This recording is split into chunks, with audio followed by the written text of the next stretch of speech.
Calling all Mutabaruka fans, calling all Mutabaruka fans. Mutabaruka t-shirts. The Mutabaruka limited edition t-shirts are now back. Get your limited edition t-shirts at half price. These t-shirts come in white and grey, male and female, small, medium, large and extra large. The easiest way to get your limited edition Mutabaruka t-shirts if you come to 262 to 274 Camberwell Road on the 7th of April, featuring Umar Johnson, Mutabaruka, Brother Edison Abanja and Leo Muhammad. This is where you get your half-price t-shirts at £10, no longer £20, £10. Buy your t-shirt on the day. Hi YouTube, Juke Bass here once again, just to remind you that Mutabaruka will be here in London on the 7th of April at 262 to 274 Camberwell Road, alongside Dr. Umar Johnson, Brother Edison Abanja, and it will be hosted by Leo Muhammad. For information, the hotline will be 07506 725 345. I'm going to say it once more again, 07506 725 345. This is The Cutting Edge with Mutabaruka on the Juke Bass channel. This is The Cutting Edge on RFM. You know, it's one of the most auspicious time in the Christian calendar. But we're going to continue the journey. Yeah, we're going to continue the journey now. So, make we go here, as we say, cutting edge, define your radio. All right. Oops. Some people are talk about the 5,000. Hey, one of the things that $5,000 can't do nothing on tour with people. Want to shut up on the mouth. One of the things that $5,000 I ain't money for artists get. You know, long artists I go up on the road and I get no artist support sometime. Especially when you're not a record company and back you. $5,000 joke money on tour. Trust me, $5,000 joke money on tour. So, we have an album here where we want to feature. We have to feature this album here, and trust me, anytime you hear we play this album here, no, today hour, in a March, me personally feel said this album here, I will get a nomination in the next Grammy next year. I think it's a very classical reggae artist, reggae album combination, and we want to play some tracks from this album. Yeah, we have to play some tracks. We want to give thanks for Sly for give us this album. Havana meets Kingston.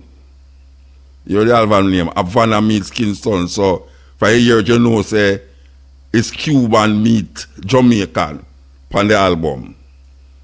And we want to heal up Bongo Herman. Because I remember when Bongo Herman did go away for go do this album, yeah, him tell me, say, him come back and bring some serious Cuban music for it. So we want to heal up Bongo Herman who play upon this album, yeah, with Sly and Robbie and my brethren. May I tell you. All right, so, I could play some tracks from this album here. And tell me if you don't love this album here. It's off the wall. Trust me. Reggae. Cuban music.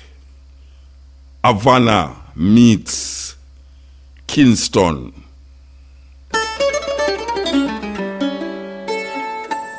You know, see the album here jump out for me, you know. May I tell you, it jump out for me. Believe you me. We love it. Love the difference, love the rootical version of it, and love the Spanish. And you have English version of it, you have English artists that sing on it too. I mean, when I say English artists, I mean Jamaican artists who, you know, so we do the English and the Jamaican language too. But may I tell you, I love it. I mean, it go blow up, it go explode. It go explode. We're no back loser. It go explode. The tree is known by its fruits. There's no life in lies. It's all in the truth. This is The Cutting Edge. We just play a new album, CD, I should say, by a group of Cuban musicians and some Jamaican musicians called Havana meets Kingston. Listen. Ready?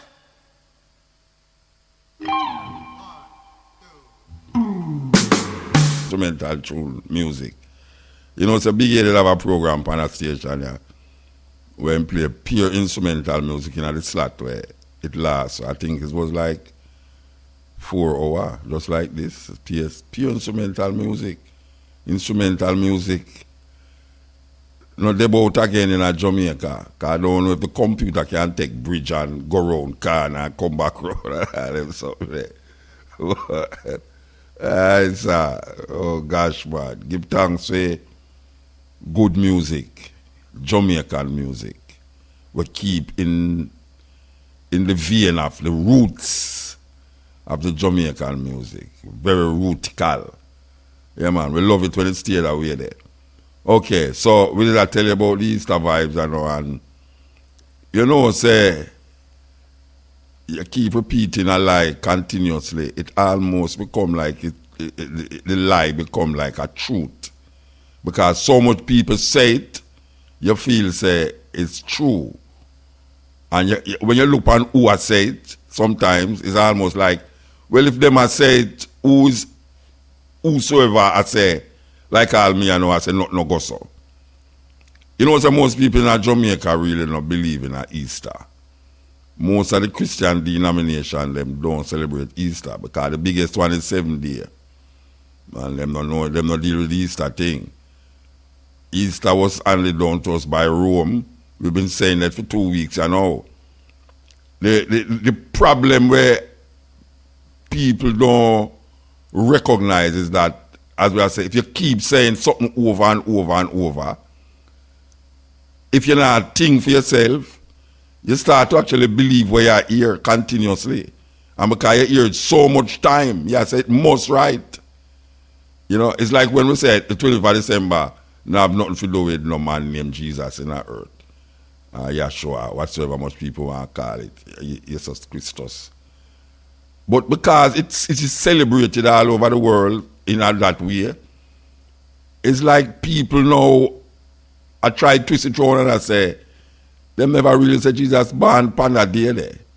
But we know say that them did that say continuously over the years. But because people are wake up to certain things now, them start to show you, say, well, it's not really born, you know, but you know, you have to have a day. And then when you realize that that now, you start to say, well, you have to have a day where families sit down and give gifts to each other. Oh, really? So now we come to this Easter time, you know. For my Christian friend, them who are listening to this thing, you know, because sometimes when we are talking on the radio, you know, the Christian, them listen to it, you know, but them cock them ears and listen. But we know why you really cock your ears and listen, because when I tell you nothing, for say why right now we are degrade or downgrade nothing. We are say this is a reality, this is a truth, and if you really believe in the truth, you have to appreciate it when you hear it, unless you want to stay in ignorance. Now, when me a youth, and me I got church, and when me grow big, me hear say Jesus Christ dead and 3 nights and 3 days I'm supposed to stay. And then I'm going to raise. On the 3rd day, him shall raise. On the 3rd day. So, the reason why them say Good Friday, for some unfortunate reason, them say Good Friday. Because I hear some Christians say it is good that our Lord and Savior Jesus Christ died for our sins. I don't know what is good about that. You must could have do something else rather than make your son a living sacrifice. Okay. So according to the Bible, and my Christian friend them must tell me, say, if it's lie, me and tell her it's me just a conjure up that in my head through me a rasta. Right? Because we read the Bible. We read the Bible from Genesis 1 to Revelation 22 more than one time. We don't remember everything in it, but every time we talk, we remember the things that we want to talk about in it. Okay. Okay. All right. Because, hey, this man, hey, you call me for the wrong phone, brethren. You can call the radio station. When I call me for my phone, after my shout out, say, call me for the radio station phone. All right. All right, I could talk again. I'm going to ask for the radio station number now. All right. Since we did done, a week call him, you know. So, since we did call him, make facilitate it before we talk about this thing, yeah. Make we see if we can line up our next tune, yeah. Make we line up our next tune and then see if we can give him the number to call and make we call him. Okay, here we go now.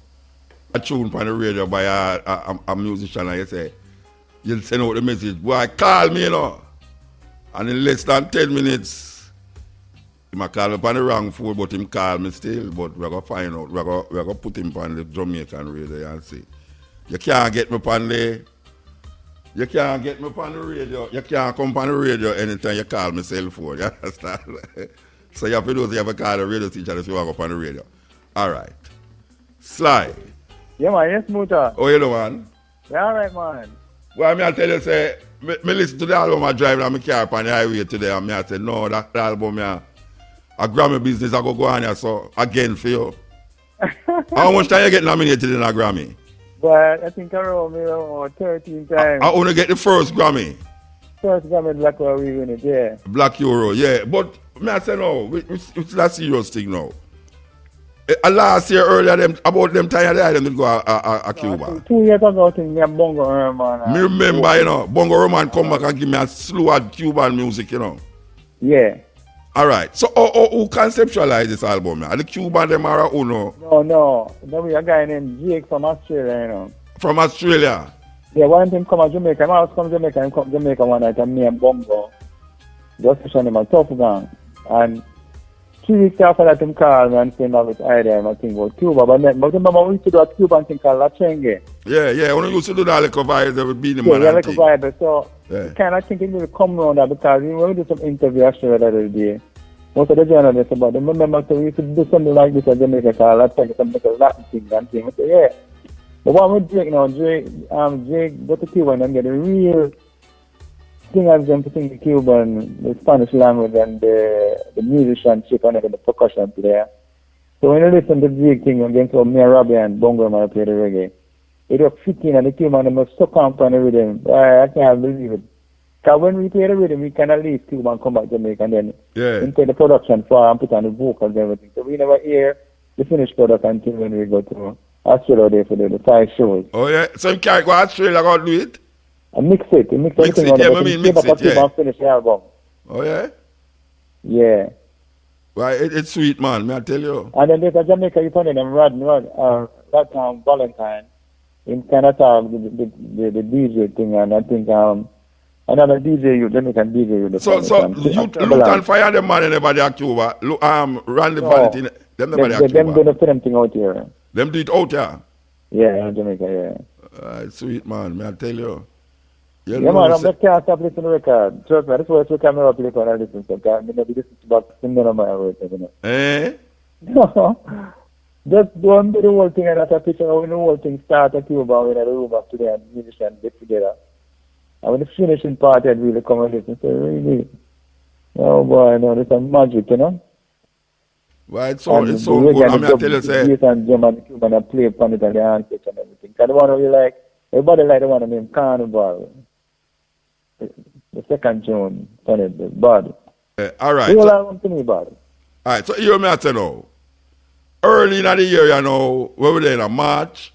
Yeah. Next year, it's going to last 1 year continuously. We know, say, maybe, I'm not going to say, you know, at what spoil the thing, but we know, say, the Jamaican airwaves is not really into this kind of reggae music.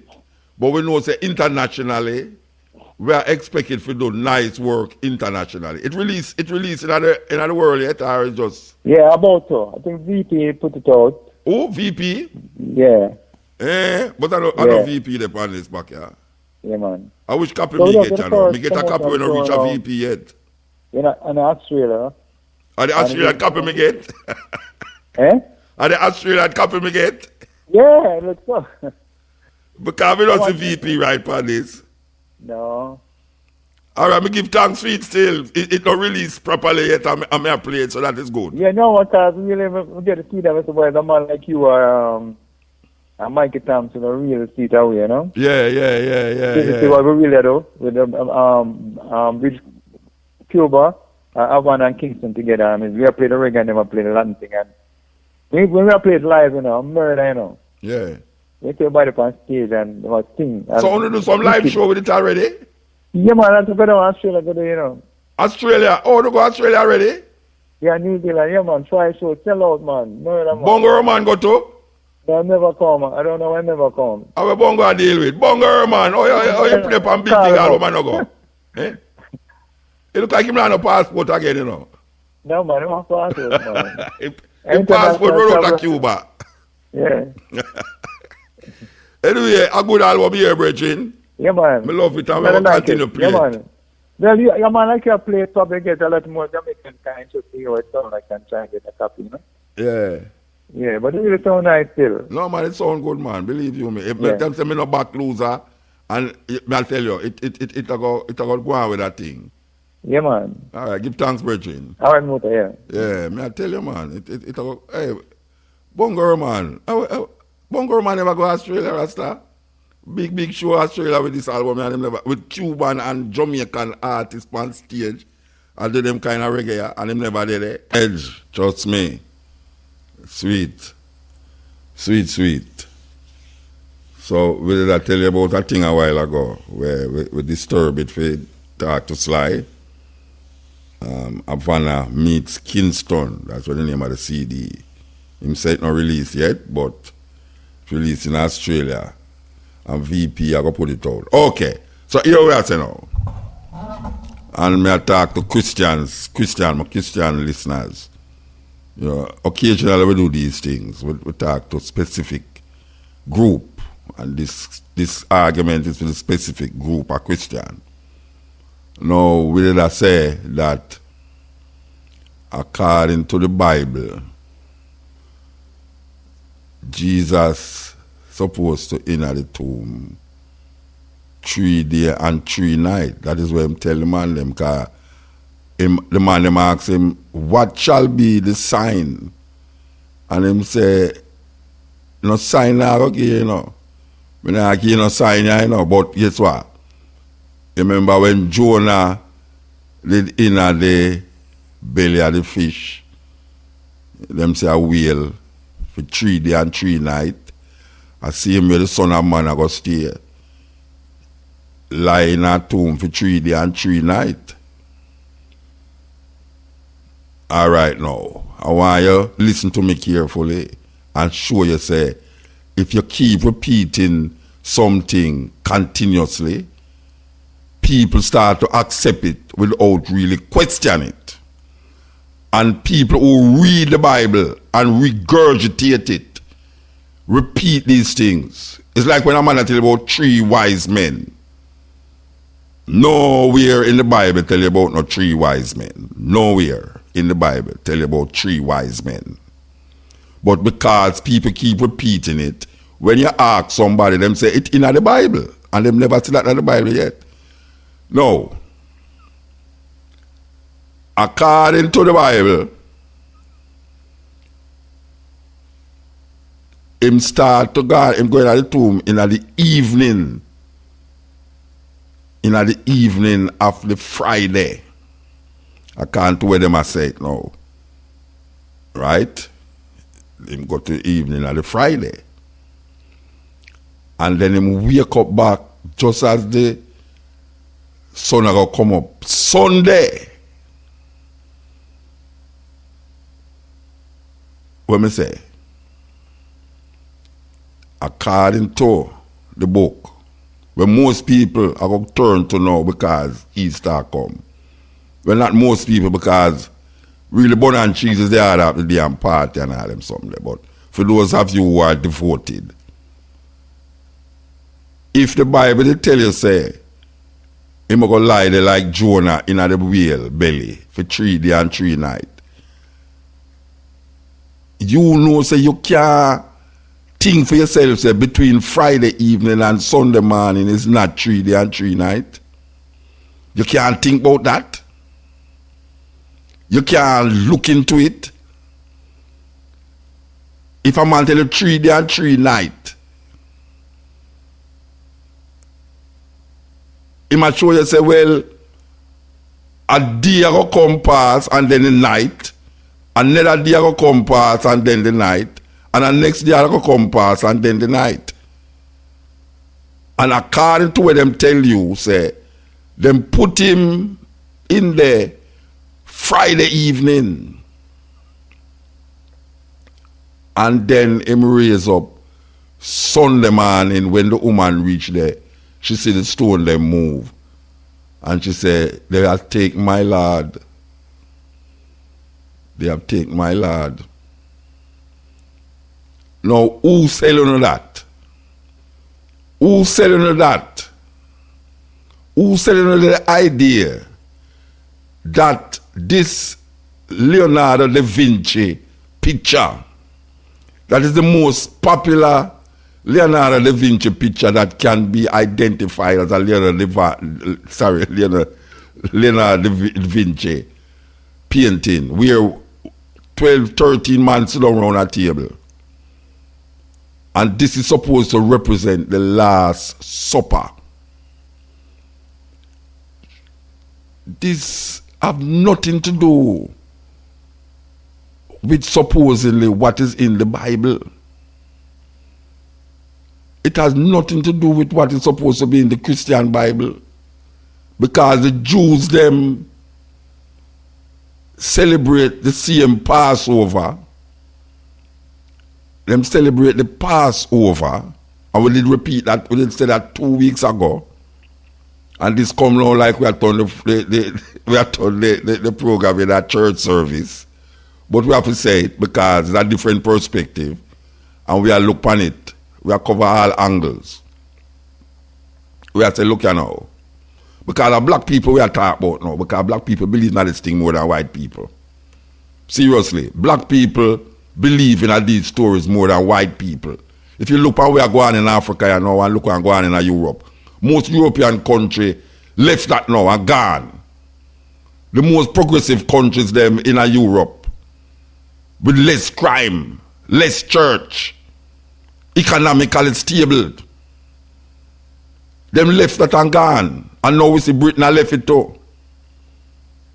But black people now hold on upon it now because some black people that say black people things and black people things and black people things. It have nothing to do with black people. It have something with Greco-Roman ideas printed in a book and given to us and call it say a God word.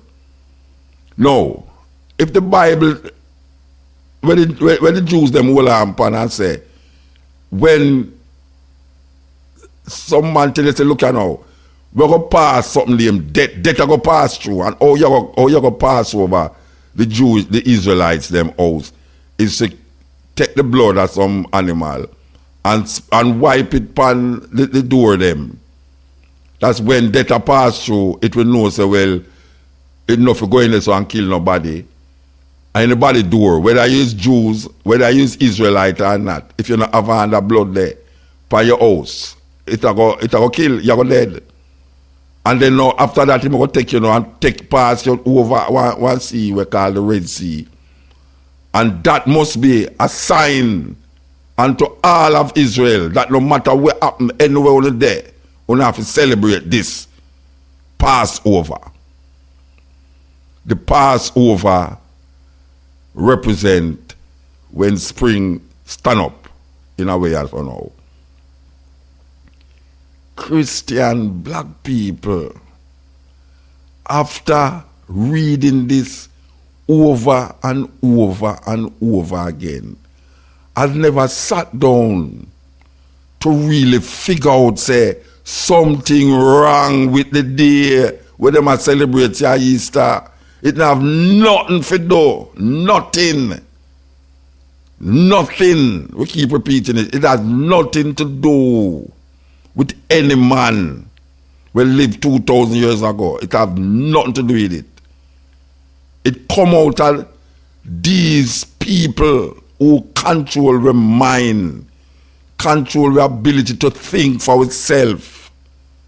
Them keep regurgitating the same old madness and stupidness.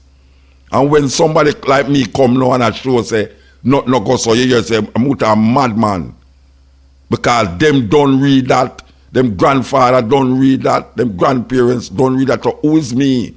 What authority I have to declare, say, these stories is fabrication? The authority that I have to say that these stories fabrication is my brains. My brains. And them they teach me for read. And I did read. And I realized there's something wrong with the story. Because meanwhile them knows that the story wrong, them add other things on the story to catch your eye and catch your picnic them. Just like them do with Christmas. Them couldn't just tell the lie and done because them know say there's a time when somebody are gonna come and some group of people are gonna come and say this not go so. So them want to catch the children, them know till them make rabbit with egg, bun and cheese, all these things. If you now move your way from the essence of where the story is supposed to be. The mythological language that's supposed to be define your thinking. You move from it and start to talk about bun and cheese. You start to talk about egg. And then the commercialization again of it becomes the main issue, the main serious issue. Most young people don't not going to no church or celebrate no Easter. They're going to party. Friday, as Good Friday, Saturday, Sunday, and see them now, men and people roam other than the next day upon it Monday. Other than the next day upon it Monday, because it falls upon a Sunday and them don't want the people them now say use them Sunday for celebrate nothing. Them to put it upon a Monday that you can continue go your party. And then them just get tricked because right now the people them are celebrate party Sunday, party Friday, party Saturday, party Sunday, party Monday. Because it never start out on the right foot. If it start out with a premise that is wrong, you're not going to end up with something that is right.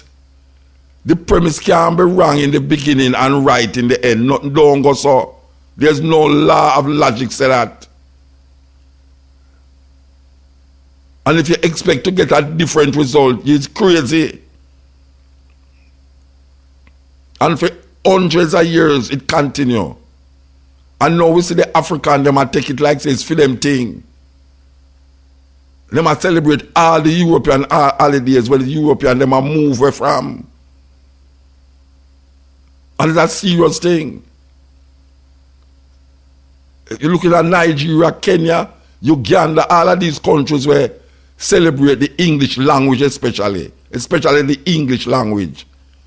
Them so steep and deep into these craziness. That's why we can't find ourselves. We lost in the rugged cross and the heavenly hosts who blow trumpet in the sky. We lost. Them cripple with mentality, cripple with understanding, cripple with knowing. Friday evening to Sunday morning is not 3 day and 3 night. I dare anybody to come tell me say something goes so. Friday evening to Sunday morning is not 3 day and 3 night. And that is what them tell you say, he might go in at the tomb from Friday when the sun go down till Sunday when the sun rise. It's not 3 day and 3 night, and yet still them have him, I say, with him own words. If you look at them old Bible, you see it in a red. Anything what Jesus say in a red.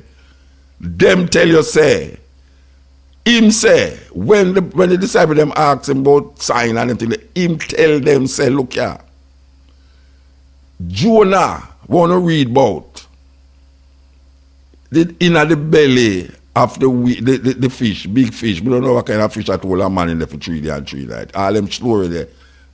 We not think, all them story there. People take them thing they're literal. A man sit down in a whale, a fish belly for 3 days and 3 nights. That's say God can't do anything. And them say him was in there 3 days and 3 nights. How we come to grips with this story? Because you see, if the premise is wrong in the beginning, it can't right in at the end, you know. If the premise is wrong in the beginning, it's not going to go right in the end. So if these stories who's supposed to be, where the Bible is supposed to be the word of God. If these things start out on the wrong foot, it can't right on the next foot. It's just simple. If you buy a pair of shoes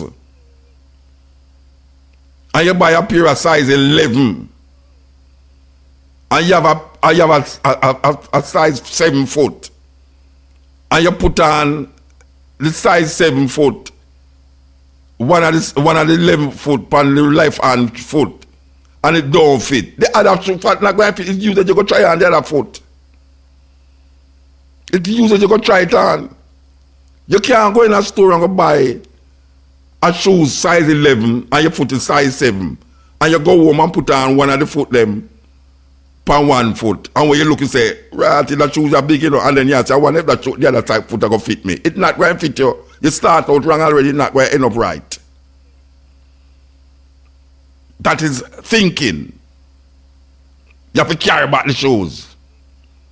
I throw away the shoes. I'm going to buy a next one. I carry back the shoes and make them change it. Nobody wants to recognize that there's something that was given to us as African people. And them give it, and it not fitting. But we are trying to make it fit. We are trying to cut off a foot to make the shoes fit. You can't cut off your shoes to make the foot. You can't cut off your foot to make the shoes fit because the shoes is bigger than your foot. So you have to go take some, like how the woman them know take injection now to pad up them bottom and them breast and them thing there. To pad up your foot now to make the shoes fit.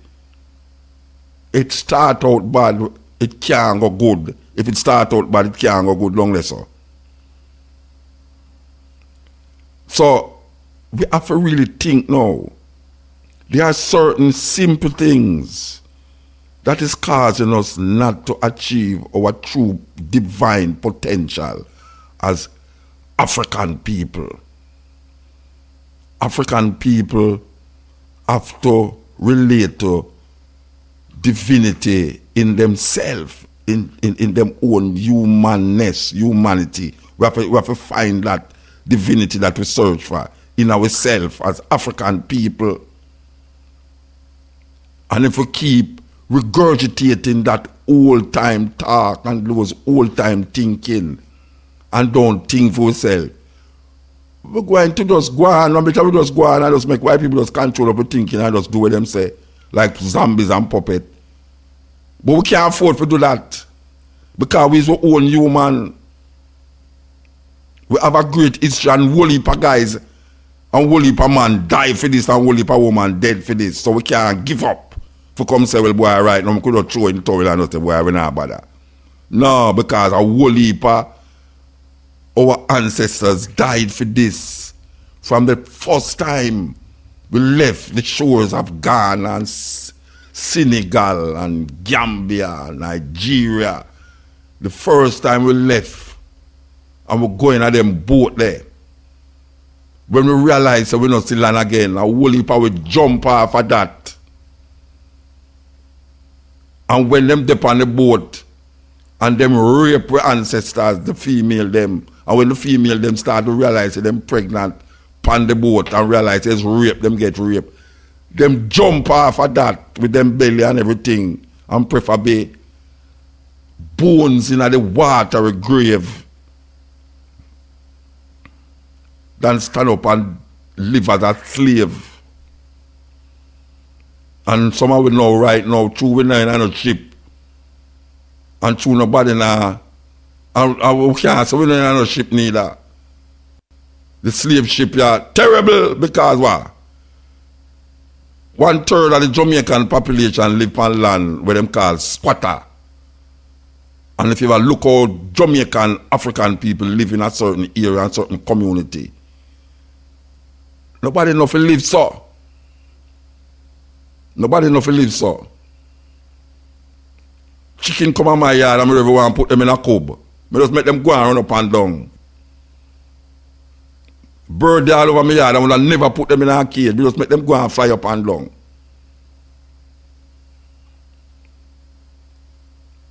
And we don't recognize that everyone wants to be free. But free can't be dumb at the same time. Free cannot be dumb. And most of you look for this dumbness in free, and it not gonna work. We're not free with self. From stories that was given to us to make us feel, say, these things is true, and if we don't accept it, there is some little pit in the center of the earth where the whole of it will go down and burn up forever and ever. We can't burn more than how we burn, you know. We are burned from the Arabs, them go to Africa, and then the Europeans go to Africa. And from then time that we are burned, hundreds of years we are burned. So how much more burn we can burn, so we in a hell. Because that them call things that like that now. So how other people can free themselves and recognize that. But what kind, how my people them give them story there, you know. When we say my people now, we are talking about how white people look on it. How white people give the world them story there. And when they just do it, we never know that the whole world is going to take it so serious. Yeah, we never know that they're going to take it so serious. They don't take things so serious. We just write some story to get ourselves out of the madness. But no, we not take it, no, it can't get out of the madness because white man God can't save you from white man oppression. Simple. So all the one them who are Christian now and feel say, God will come for you. God come for you where? Where God going to come from? It's them argument that too.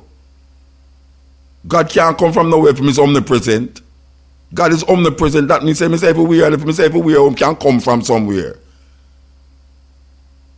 If you say him come from somewhere, it is implying that him is coming to somewhere where he is not, and coming from somewhere where he will not be. That is not omnipresent. Only teach me what is omnipresent at the same place, everywhere, at the same time. That is what omnipresent is. Using the same place, everywhere, at the same time. And that is what we're supposed to think. In our head that there's something out there that is everywhere. But yet until the same coming, he's going to come from the sky, he's going to come from this and come from that. Then if him come from the sky, that means I'm not long. And if him come long, I'm not in the sky. It's simple. This is the cutting edge on RFM. Calling all Mutabaruka fans, calling all Mutabaruka fans. Mutabaruka t-shirts. The Mutabaruka limited edition t-shirts are now back. Get your limited edition t-shirts at half price. These t-shirts come in white and gray, male and female, small, medium, large, and extra large. The easiest way to get your limited edition Mutabaruka t-shirts if you come to 262 to 274 Camberwell Road on the 7th of April, featuring Umar Johnson, Mutabaruka, Brother Edison Abanja, and Leo Muhammad. This is where you'll get your half price t-shirts at £10, no longer £20, £10. Buy your t-shirt on the day. This is Onyx, and I want to share a piece that I wrote a few years ago called Immaculate Misconception. Sister J was kind enough to allow me to put this on her page, so here is Immaculate Misconception. From motherland to foreign land, from beaded necklaces to chains, from Africans to Americans, from warriors to slaves, from ritual to religion, from culture to Christ. From Ashe to Amen, they said Jesus died for our sins. How can we believe their white God died to save our black skin? Knowing they hate us the way that they do, they'd never worship a God they didn't believe hated us too. We choose to worship their God. We worship it more than they do. Yet our ancestors suffered, their masters tortured and beat them, made them bow to their knees and surrender to Jesus. But we don't honor our ancestors for the blood that they shed. We sit in church crying with Christians because Jesus suffered and bled. We don't look to our history for truth. We look to their Bible instead. But it's time for truth to be spoken. Something's got to be said. Something's got to be said. It's time we tear down their lie. Something's got to be said. It's time we do more than survive. Something's got to be said, for it's time we remember we're not African Americans, blacks, colors, or niggers. We're African people who strayed way too far. We're African people. We deny that we are because flowing like poison, their religion has spread, growing like cancer by our ignorance fed.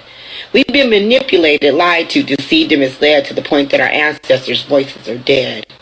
It's time we connect with our ancestors, disconnect their religion. Our ancestors were Africans before they were Christians. Our ancestors were Africans before they were slaves. It's time we start living and thinking the African way. In spite of what we've been taught, it's time to forget what we learned.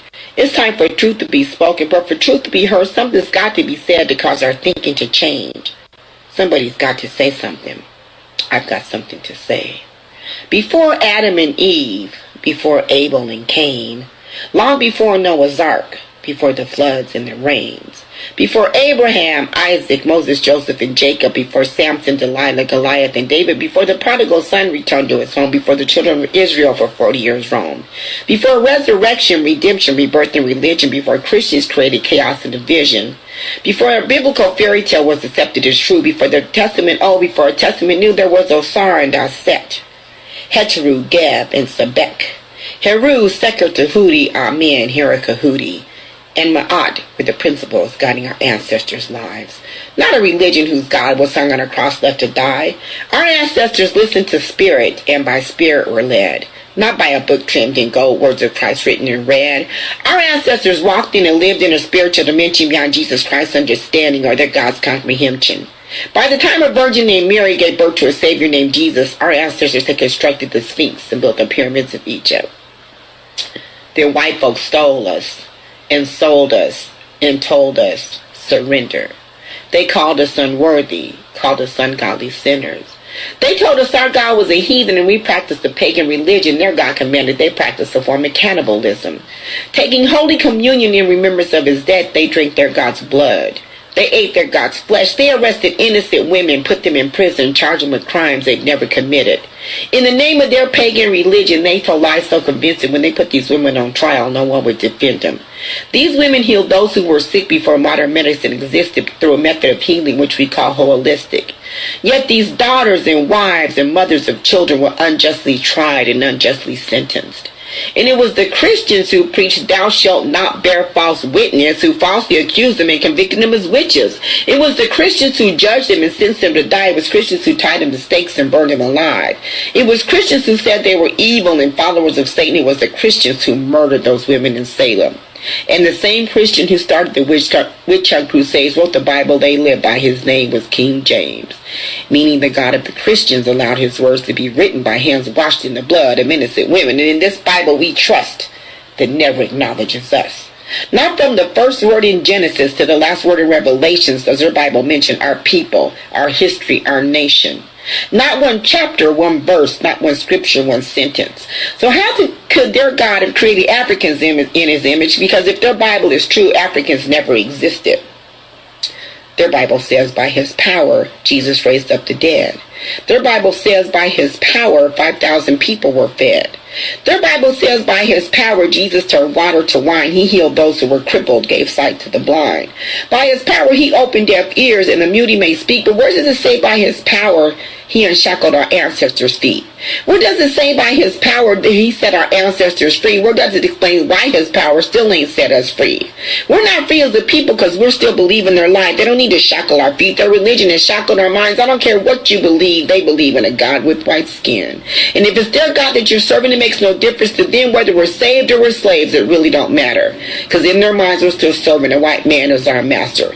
So if you believe you're a Christian, if you believe John 3:16, if you believe their God is your God and his death set you free, then why did your God perform miracles to free the children of Israel, never even attempted to free your African people? Why did your God curse the Egyptians and take their riches away and let the Christians get wealthy, selling your ancestors as slaves? If their God, who's your God, loved you so much he died, then explain this to me. Tell me why your God freed the children of Israel from slavery by killing all the firstborn Egyptians. But when your ancestors were in bondage and enslaved by the Christians, when Christian hands locked their shackles, when Christian hands held the keys, why didn't your God kill their firstborn to set your ancestors free?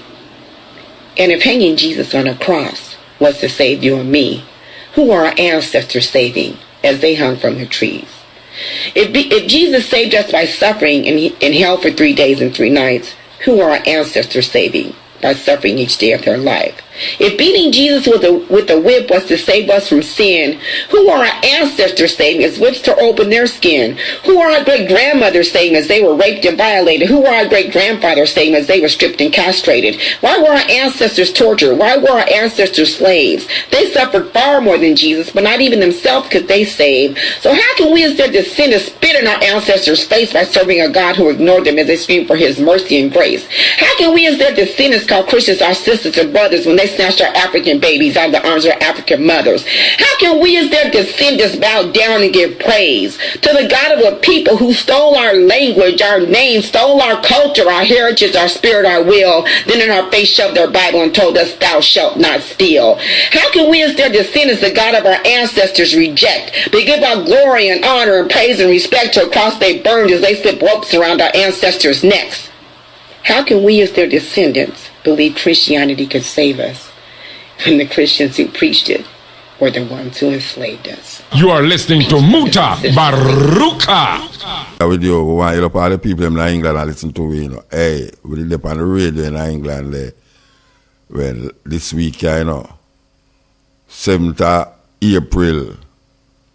Keep that in mind, you know, the 7th of April, we're going to there, you know. Yes. Okay. You know, so we are trying to get Omar, and we not get him, so, I don't know. Tomorrow, the last time we have to get him, so we're going to try tomorrow still. All right. So we're there, which part now? Pat Clark. That's over there, Pat Clark. Jamaica Roots and Culture. Welcome to Jamaican Roots and Culture. I'm Pat Clark. Jamaica's unique culture has shaped the creative play of children from generation to generation. Our oral tradition formed an integral part of the games that children played. Many of the games involved singing and rhythm. Jamaica's cultural icon Louise Bennett depicts this perfectly. Children these days are not often exposed to the traditional games that were played by their parents and foreparents in Jamaica long ago. Back in those days, children in rural Jamaica would make their own fun. They would play with toys that they made themselves. Traditionally, there were various games and toys which were exclusive to boys. The boys made carts from board and used their creativity to make steering wheels. Bottle caps of all sorts would be used to decorate the carts, and of course, the sound effects were as varied as the boys driving the carts. They used drink boxes to make trucks and used cotton reels to make wheels for trucks. The typical country boy used coconut palm boughs as cricket bats, and balls would be made from plastic bags and bottles belted up together in the shape of a ball. The coconut boughs were also used to make carts, and children would take turns in dragging each other up and down the yard. Boys made guns by using bamboo and inserting rose apple or pear seeds for use as bullets. These guns were known as pop-shot guns. Boys would also use slingshots to catch birds. Back then, they were called catapults or bingy. Boys also enjoyed playing marbles with games such as Lick It, Take It. Great effort went into the game, as the boy who hit the most marbles would be able to win the prized marbles of their competitors.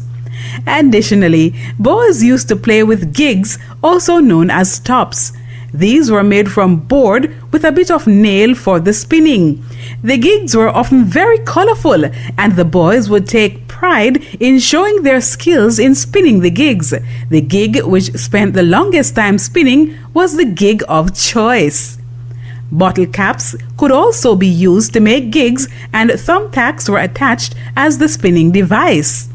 Football was another favorite game for boys, and if they did not have a ball, they would use drink boxes stuffed with cloth, trash, and bags to make balls. Boys were also exposed to board games such as Ludo, popularly known as Ludi, which is a dice game played on a colorful board. The older boys also played dominoes and card games. For those who lived near the river, boats were made from a variety of objects that could float, including coconut barks, leaves, and boxes. There are also many varieties of paper boats. At Easter time, kite flying was the craze, and the kites were major productions. They were made using a variety of material, including bamboo, paper, plastic bags, and even palms. The tails were made from bits and pieces of cloth. For Jamaican Roots and Culture, I'm Pat Clark. Yes, them days marble and cricket play different. Okay, so we're there, so. If you speak something continuously and it is a lie, eventually a lot of people go and believe it is true. So that is one of the things where them use against we. One of the weapon, the greatest weapon in the hands of the oppressor is the mind of the oppressed. Those sayings is serious sayings. Greatest weapon in the hands of the oppressor is the mind of the oppressed. So that is what them feed with. Them keep feeding with over and over and over. It's like an idiot song where you keep hearing on the radio continuously. You start to find something that where you say, you know, that tune is nice, I never ever check.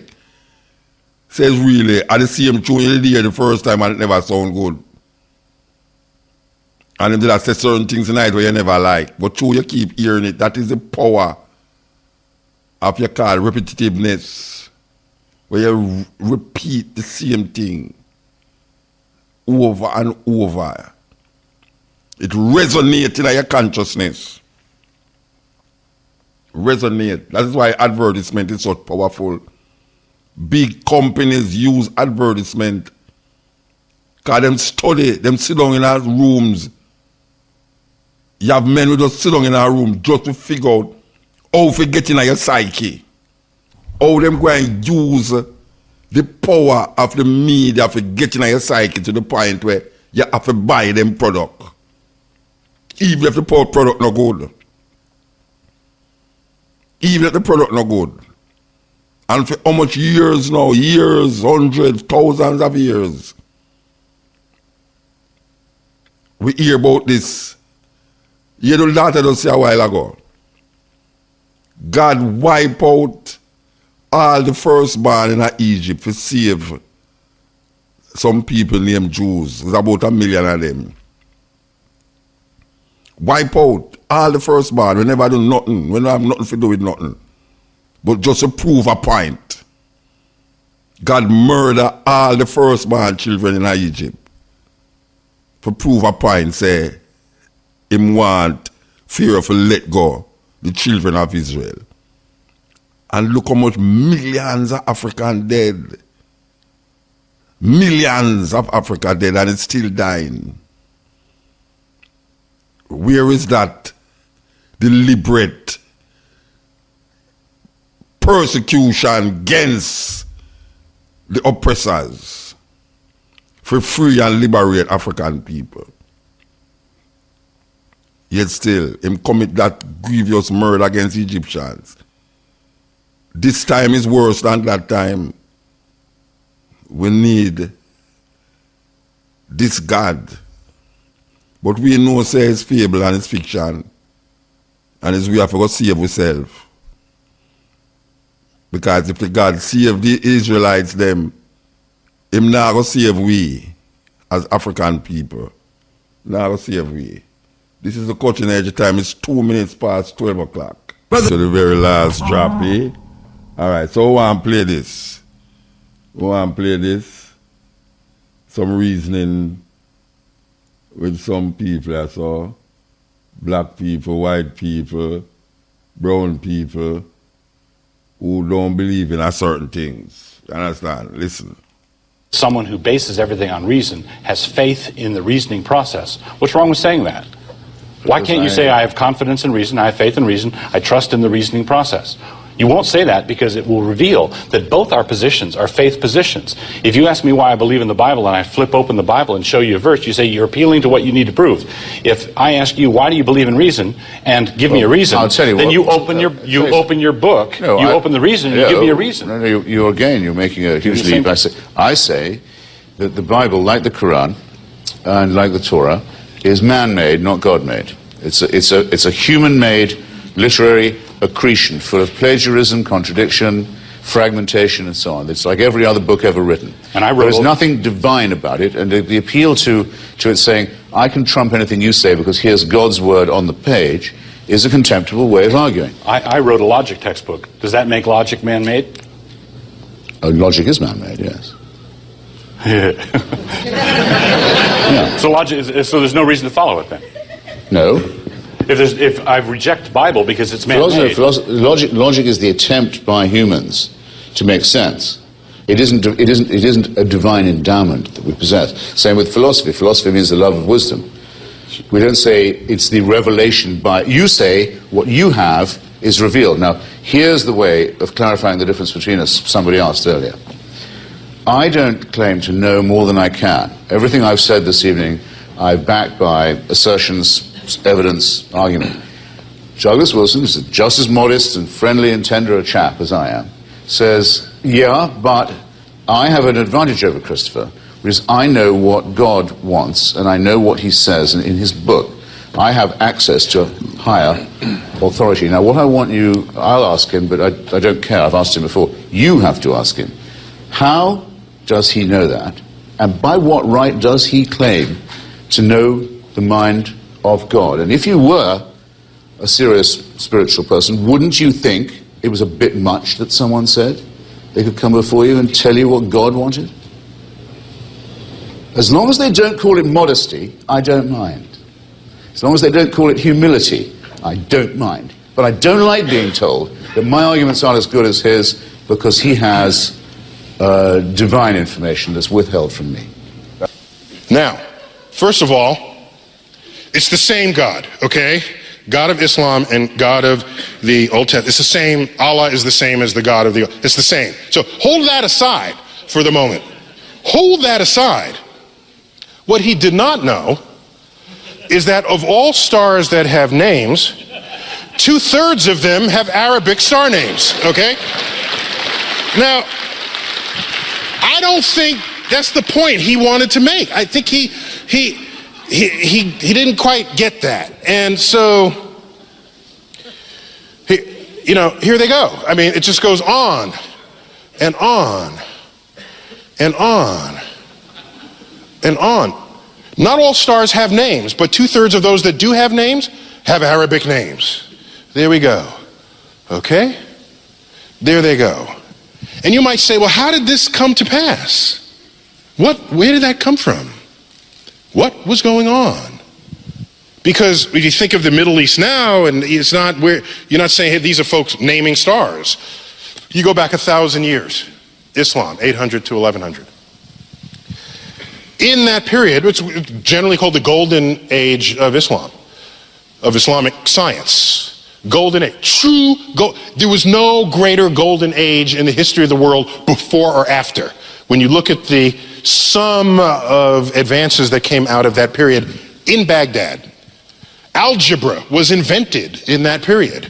Algebra is itself an Arabic word. Algorithm is an Arabic word. Our numerals are Arabic numerals. You ever wonder why? You ever stop and think why they're called Arabic numerals? In that period, mathematics took great leaps and bounds. Agriculture, engineering, medicine, navigation. Star maps were made to assist navigation. Astrolabes were crafted. Then it all stopped. It ended.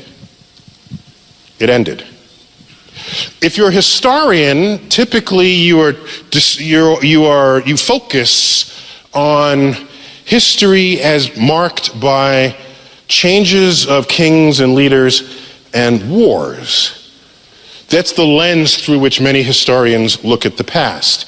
And so if you ask people, they'll say, oh, the Mongols sacked Baghdad, and so that's why it all ended. If that were the only force operating, then later, when the Islamic culture rose, you would still see this tradition of scientific innovation. But it has not recovered. It has not come back at all compared to what was going on in that 300 years. And what you do is you read the writings of Al-Ghazali, who is a Muslim cleric, and he was to Islam what St. Augustine was to Christianity. What he did was he taught you how to be a good Muslim. He taught you how to read the Quran and how to obey the commands, because back then people were just interpreting it for themselves. He came along, he was an academic scholar. He interpreted the Quran. He said, this is how you must do it. First had social influence and then political and cultural influence, and basically his interpretation took over. And in that interpretation, it included the perspective that the manipulation of numbers is the work of the devil. This cuts the kneecaps out of any mathematical advances that would unfold. Math is the language of the universe. If you take that out of your personal equation, you no longer contribute to the advance of human understanding of that universe. And that absence of Muslim presence in the frontier of science persists to this day. Take a look at the Nobel Prize from 1900 to 2010. I can do this for the Jews, for example. How many Jews in the world? There's like 15 million tops. 15 million out of 7 billion people. These are the numbers of Jews who have won the Nobel Prize in the sciences. 25% of the Nobel Prizes. We have a Jewish person in the audience. Congratulations. Okay, fine. Okay. This is rightly something to be extraordinarily proud of. The traditions of Jews in the 20th century is one of education and scholarship. In earlier centuries, it was one of very strict sort of study of the Torah. Did not involve the natural world. This was a later emergence of the Jewish culture to exhibit this. Let's look at the numbers for Islam. So these are Jews. There are 15 million Jews, 25% of the Nobel Prizes. There is 1.3 billion Muslims in the world. These are the numbers. 2.5. Okay, I'll give you 3 if you really want to include economics as a full number there. Okay? If you got to give it a full number, okay, okay. Now, for me, by the way, you can analyze this in any number of ways. There are 50 times the number of Nobel Prizes, 1/80th the population. There's 4,000 times the impact. I lose sleep at night with the question, how many secrets of the universe lay undiscovered, because 1.3 billion people who in an ancestral time would have participated in this enterprise and are now not. All right, so I could explain what I'm going to start about, because it's very interesting that when really says that when Islam was at its peak of knowledge, they were contributing to the science them when it was at its peak, when it was in the golden age. 1,000 years ago, it was peaking in science. And one cleric come and tell the people them say, after reading the Quran and things, him come with this idea that numbers is of the devil, and that put a full stop on the advancement of Islamic scientific exploration then, as we want to call it, into delving into maths, the science, cosmology, and all these things. And him footnote and him say the Jews, in the time when their emphasis was on studying the Torah, they were not contributing anything to the science them. But now,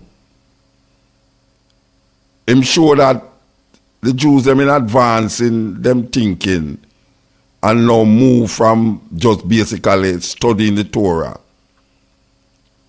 has become the chief winners of the Nobel Prize in science, while the Islamic world, that was once the major, 1,000 years ago, was the major scientific explorers as it relates to advancement.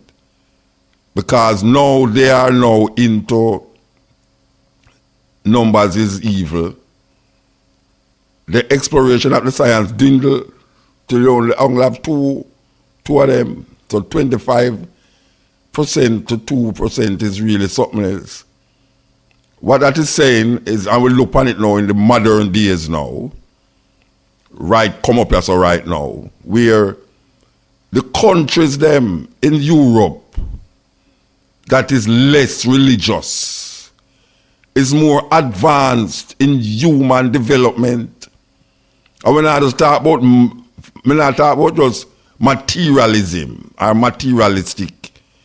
We are talking about crime. We are talking about preservation of the human self. If you look upon the countries them now that is advancing, where there's less crime, less poverty, them is less religious. Them is less religious. And look at the countries them now that hold on to religion. And you see them suffering more. That's why we keep saying over and over in this program and the program where we're having the day. If you look upon when a so-called natural disaster hit a poor country, it's the people them who is more religious get the biggest lick. Them feel it the most. And when them lose what them have, them still insist. Forgot to know the same entity that destroy them life is the same entity now them got to say, you know best why you do these things. How can you destroy, how can some entity destroy your life and destroy and kill all your pick them sometime? And then you turn and say, this entity, this thing, know best. We have to rethink those ideas. Those ideas, these so-called ideas where people have about this so-called God where them pray to. There's no logical explanation, and people want to say, you don't know the mind of God. But Christians say, if I talk about God, them say, you don't know the mind of God, so you must try even up yourself with God. But guess what? He might tell you the mind of God continuously every day. The ridiculousness of it is that the same man we call wicked is the same man we prosper. It's not the man that we are kill him wife and a beat him wife. The man where prosper is the man where him had the God church, him sit down on him veranda and read him newspaper. And when him sick, him can't afford to go to the doctor. Him can't afford to send him children them to school to get a better education. Him surrounding is not dirty. Him know how to pick up the garbage and put it one side and make garbage truck come fit or carry it and go dump it himself. Him can afford food on him table. And him is less religious. You don't see him in a church every Sunday. Yet still, the man who you say, I go to church every Sunday, and I give passing him money, 10% time him wages. And I pray this for that happen, and pray this for that happen. Him I pray for win lottery. That is how frivolous it become. Him I pray for, I hope say him can get a brand new cell phone, or him can get him visa for go foreign. That is how frivolous it become. We know say something wrong. We don't see something wrong with them thinking there. Anyway, I could continue this little clip here. I could continue the clip. I'm arguing for a certain kind of intolerance. There's no way around that. But it's not the kind of intolerance that gave us the gulag or that would put people in prison for their religious beliefs. I'm arguing for just new rules of conversation. We can call it conversational intolerance, where, you know, if I came on your show and said the Holocaust never happened, I would immediately feel pressure from you to justify that claim, or you would marginalize me immediately as someone who just could not be trusted, at least on European history. But if I come on your show and say that I'm in dialogue with the creator of the universe, or if I know a cracker literally becomes the body of Jesus if you say the right Latin words over it, you have to give me a pass. It's taboo to criticize that, and that's really what I'm challenging in my book. Well, there's not sufficient evidence for, certainly not for a personal God, and certainly there's no evidence that he wrote any of our books. And we have to realize that we are in a situation where people are flying planes into our buildings because they think God wrote their book, and that they're going to get to paradise by dying in the right circumstances. And it seems to me a point of really exquisite obviousness that the response to this situation cannot be, sorry guys, God wrote our book, and you're going to hell for your actions. You know, I get letters every day that I never got before, and those letters are from kids around the world, and also from people in small towns who tell me, and I'm just so happy I saw this, or I saw The Unbelievers, or I read your book, because I realized I'm not a bad person for asking these questions. I'm not evil. And that is, to me, something I really hadn't appreciated before. That religion has usurped this notion of morality. So that if you just saying, you know, I don't buy it, automatically is equivalent to the saying, I'm not a good person. And that, to me, is the underlying most immoral aspect of religion. It tries to have a monopoly on morality and ethics. What it does is it makes people feel guilty for thinking for themselves, and I can attest to that from just the vast and every single day. I'm amazed at that, and I hadn't appreciated that as an evil before I actually started getting labeled and people wrote to me. So they did a further study, and they questioned people who claimed the Christian box. They said, do you believe in the virgin birth? Do you believe in transubstantiation? Do you believe in this? No. Why do you call yourself Christian? Because I like to think of myself as a good person. And I think most people call themselves Christians because they think if they don't, they'll be labeled as bad people. What is the greatest misperception that exists in the public mind about atheism? Oh, there's lots of them. I would say the greatest misconception about atheism is that we're not nice people. I think that a lot of people think that morality comes from religion. Religion teaches that morality comes from religion, and therefore if you don't have religion, you don't have morality. So I think the greatest misconception of atheism is that we're not nice and or immoral, which of course cannot be the case.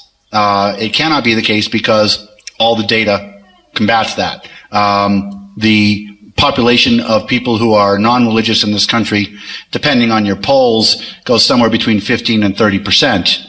The population of atheists or non-religious people in federal prisons is 0.07%. 0.07 of 1%. So the amount of people, the amount of atheists who are committing crimes is tiny compared to the amount of atheists out there. On the other hand, if you look at it from a morality perspective, from an outside perspective, you can see what's happening. People change churches for a reason. They change churches because they don't agree with the church they're in. If they don't agree with the church they're in, so they say, okay, well, this church isn't doing something, it's not striking my moral fancy. I'm going to go to this church over here because it does. Well, that means morality is independent of religion. And then what they do is they go to this church over here that says, okay, your morality is correct, and God says so. And then they say, God gives me my morality, right? And it's kind of backwards, but that's how it works.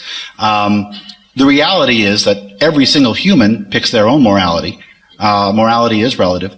And everybody picks it. Everybody chooses it. The only difference between an atheist and a theist is that an atheist will internalize it and say, this is my morality. And a theist will say, this is my morality because I get it from my religion.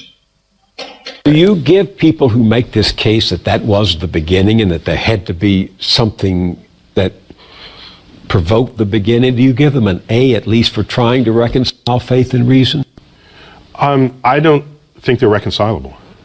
What do you mean? Well, so let me say that differently. All people who make this case that that was the beginning and that there had to be something that provoked the beginning, do you give them an A at least for trying to reconcile faith and reason? I don't think they're reconcilable. What do you mean? Well, so let me say that differently. All efforts that have been invested by brilliant people of the past have failed at that exercise. They just fail. And so the track record is so poor that going forward I have essentially zero confidence, near zero confidence that there will be fruitful things to emerge from the effort to reconcile them. So, for example, if you knew nothing about science and you read, say, the Bible, the Old Testament, which in Genesis is an account of nature. That's what that is. And I said to you, give me your description of the natural world based only on this.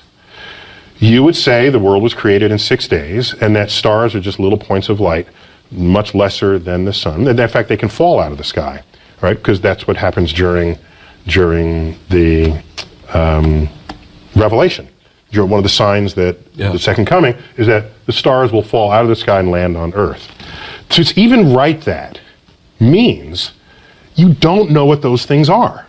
You have no concept of what the actual universe is.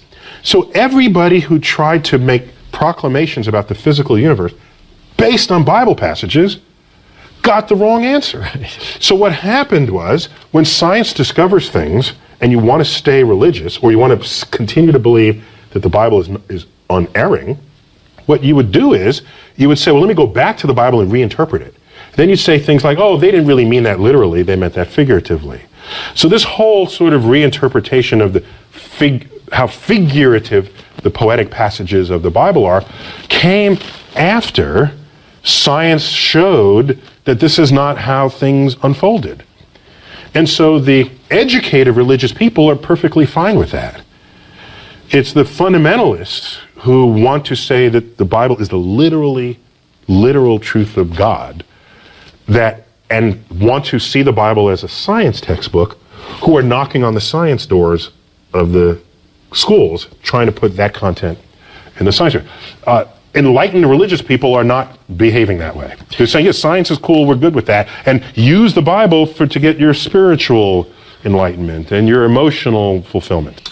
Islam is not a religion of peace, and I woke up to the facts on the 11th of September 2001.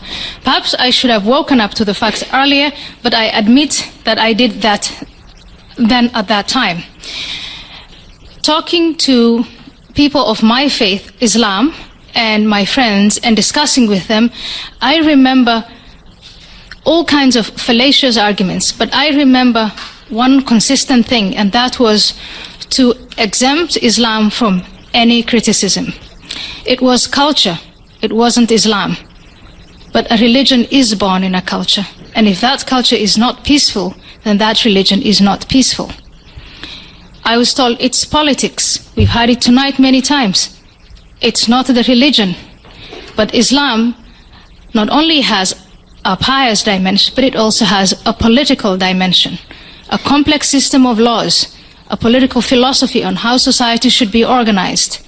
And if you look at that political system, it's anything but peaceful. What emancipated me from the order to submit my will completely to Allah, which in practice means the concentration of power in the hands of a few, was to learn to think critically, the Enlightenment.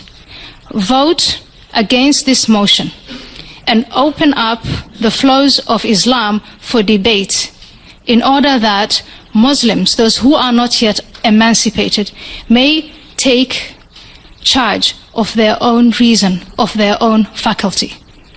Vote against the motion that Islam is a religion of peace, and toss that fallacy into the trash can of history. Thank you. Thank you. I am Christina Lee. All right. 1,000 years ago, the intellectual center of the world was Baghdad. Baghdad. Europe was busy disemboweling heretics at the time. Baghdad was open to all thought at the time, between AD 800 and 1100, around there. If you look at the advances that unfolded in that period, in that location, it includes the invention of algebra. Algebra is an Arabic word. Algorithm is an Arabic word. 2/3 of the stars in the night sky that have names have Arabic names. How does that happen? Where did the naming rights come from? It came from the fact that at that time, huge advances in the Middle East, in Baghdad in particular, was unfolded in engineering, mathematics, especially mathematics, astronomy, navigation, physiology. And you say, well, why is that so? If you look at what was going on, they were open to all lines of thought. Jews, Muslims, Christians. There were doubters back then. Today we would call them atheists. They would all come around a table and share ideas. If you have some philosophy that's got holes in it, someone's going to find it. And you're going to challenge you on those ideas. And what happens is the conversation ratchets up. You discard what doesn't work and you keep what does. And when you do that, you make discoveries, and you make discoveries rapidly. And at the time, that period drew to a close. If you read history books, they'll typically describe sort of the sacking of Baghdad. It was a bad time for the city. And they'd say, oh, it all came to an end. However, the Islamic culture rose at other times later. And in those other times, science and engineering discoveries were not a part of it. So he asked, why not? You got the cultural heritage, why doesn't it show up again? And then you got to dig a little deeper from the sacking of Baghdad, and you find out there was a Muslim cleric, Al-Ghazali was his name, who was to Islam what St. Augustine was to Christianity. St. Augustine kind of laid out the rules for how to be a good Christian at the time. A lot of people were practicing it in their own way. He codified it. He was a religious scholar, figured it out according to his own read, told everybody how to behave. There's the book. You follow this, you're a good Christian. Al-Ghazali said, you follow this, you're a good Muslim. In that text included the assertion, which gained influence socially, but then politically, so then it had power of influence. In there was the assertion that mathematics and the manipulation of numbers was the work of the devil. The entire enterprise collapsed and never recovered. It has not recovered since. If you look at the number of Muslims who have won the Nobel Prize in the sciences, it's 1. Number of Jews who have won the Nobel Prize, 1/4 of all Nobel Prizes in science have been won by Jews. How many Muslims in the world? 1.3 billion. How many Jews in the world? 15 million tops. So you look at what effect the culture of discovery and learning can have on what you discover about the natural world. It's extraordinary. I'm going to start off with a thought experiment. Imagine you're a hominid on the plains of Africa 3.5 million years ago. You're a tiny little Australopithecine afarensis, little brain. Your name is Lucy. Thank you. A lot of people in the Midwest don't get that. Evolution? What? Not that Lucy, the other one. And you hear a rustle in the grass. Is it a dangerous predator, or is it just the wind? If you think that the rustle in the grass is a dangerous predator, and it turns out it's just the wind, you've made a type 1 error in cognition. You've a false positive. You thought the wind was connected to something and it wasn't. A was connected to B and it wasn't. So that's a false positive, but that's relatively harmless. But if you think that the rustle in the grass is just the wind and it turns out it's a dangerous predator, you're lunch. Congratulations, you've just been given a Darwin Award for taking yourself out of the gene pool early before reproducing. And we are the descendants of those who are most likely to make type 1 errors, false positives, versus type 2 errors, false negatives. That is to say, why can't you just stay in the grass and collect enough data to get the answer right? And the answer is that predators don't wait around for prey animals to collect more data. That's why they stalk and sneak up on their prey animals, so they can't get enough data. So we evolved the propensity to make snap decisions and make one kind of error more likely than another kind of error, and that kind of error, that false positive, that's superstition. That's magical thinking. That's assuming A is connected to B. It's a true pattern, and it isn't, and you're wrong. That's the basis of finding false patterns like God's. Now, what's the difference between the wind and a dangerous predator? The wind is an inanimate force. A dangerous predator is an intentional agent. And his intention is to eat me, and that can't be good. So what we also do, in addition to finding these meaningful patterns, is infuse in them agency. That is, it's alive, it's real, it has intention, and its intention is not good, so I better assume it's real. And this is the basis of animism and spiritism and polytheism and monotheism and the belief in angels and aliens and demons and spirits and poltergeists and gods. Gods are invisible agents who run the world, who control things, who create these patterns, who are these patterns that we use to explain things. All cultures everywhere in the world have created God beliefs. Gods with these intentional, that are intentional agents. Fundamentalists have actually read the books, and they're right about them. These books are every bit as intolerant, every bit as divisive as the Osama bin Ladens of the world or the Jerry Falwells of the world suggest. I'm not necessarily equating the two of them in moral terms. Once we dignify those claims, we are really hostage to their contents. I mean, the creator of the universe does hate homosexuals. If you read the Bible, at the very least, homosexual men, gay sex, is an abomination. It is spelled out in Leviticus. This edict is ramified in Romans. You can take Jesus and half his moods and get some really beautiful ethical precepts like the Golden Rule. But Jesus also said things like in Luke 19, anyone who doesn't want me to reign over him, bring him before me and slay him before me. Okay? I guarantee you that the inquisitors of the Middle Ages, who were burning heretics alive for 5 solid centuries, they had read the whole New Testament. They had read the Sermon on the Mount. They found some way to square their behavior with the ministry of Jesus. Think about this. If life was designed, functional complexity of the cell is amazing. The eye is amazing. Look at it. Like if you saw a watch on the floor, how did it get there? It had to have a designer.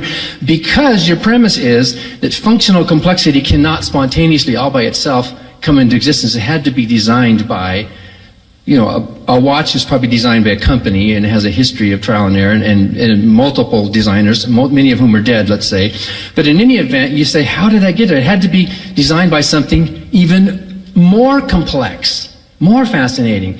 Anything that is complex enough to define like a watch or a human being or an eyeball has to be at least as complex or more complex than it. If it is true, think about this. This is very important in my migration away from faith. If it is true that functional complexity requires a designer, then the mind of a God also requires a designer.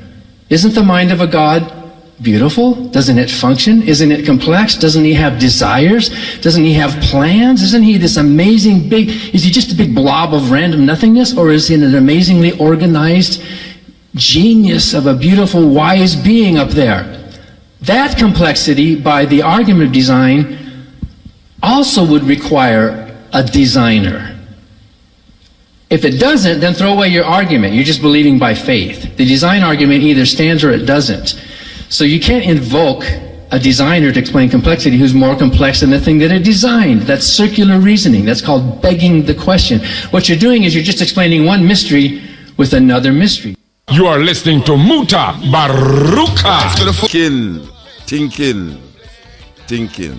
Thinking. Just think. Don't throw the program because you don't really want to hear what I say. Just listen to it and check it. Yeah. calling all Mutabaruka fans, calling all Mutabaruka fans.